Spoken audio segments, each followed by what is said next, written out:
Hi అండి, welcome back to our channel Padmaja's తెలుగింటి వంటలు.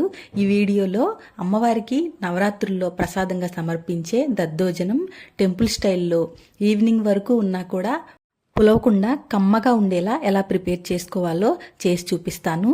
ఈ రెసిపీని పూర్తిగా చూసి ఈ వీడియో నచ్చితే గనక ఒక లైక్ చేయండి. ఇంకా ప్రాసెస్లోకి వెళ్ళిపోదాం. ముందుగా ఒక గ్లాసు రైస్ తీసుకుని 2-3 సార్లు కడుక్కుని దానికి 1-3 గ్లాసులు వాటర్ యాడ్ చేసుకుని అరగంట సేపు నానబెట్టుకోవాలి. కుక్కర్ లిడ్ క్లోజ్ చేసుకుని 3 విజిల్లు వచ్చిన తర్వాత స్టవ్ ఆఫ్ చేసుకోవటమే.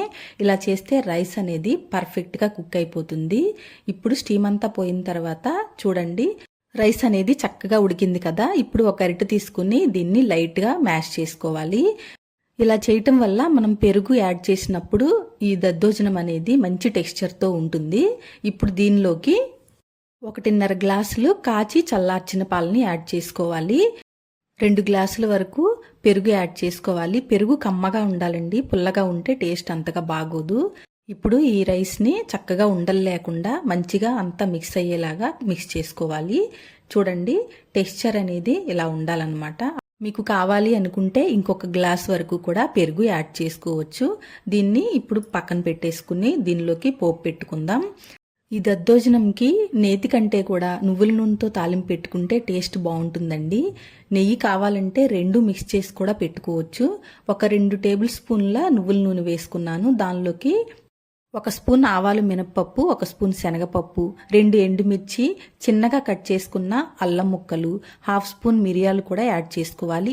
మిరియాలు ఖచ్చితంగా చిటపటలాడాలండి.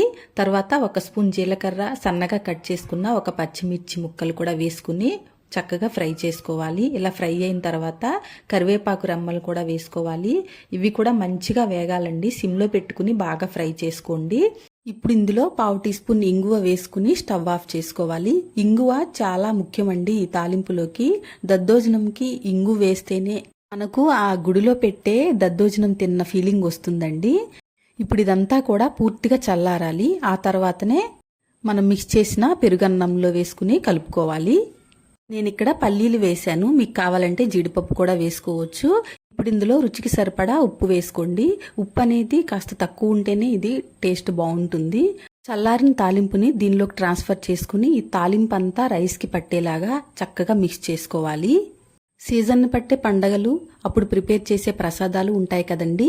ఈ దద్దోజనం, ఇందులో యూజ్ చేసే పెరుగు, అల్లం, ఇంగువ ఇవన్నీ కూడా మన ఆరోగ్యానికి ఎంతో మేలు చేసేవే. తాలింపులో వచ్చే ఫ్లేవర్తోనే తెలిసిపోతుందండి దద్దోజనం ఎంత టేస్టీగా ఉండబోతుందో. మరి ఇంకెందుకు ఆలస్యం, మన హెల్దీ, టేస్టీ అండ్ సింపుల్ దద్దోజనంని ఈ వీడియోలో నేను చూపించిన విధంగా ప్రిపేర్ చేసి అమ్మవారికి నవరాత్రుల్లో ప్రసాదంగా సమర్పించండి. ఈ దద్దోజనంలోకి కొన్ని దానిమ్మ గింజలు వేసుకుని తింటే టేస్ట్ చాలా బాగుంటుంది.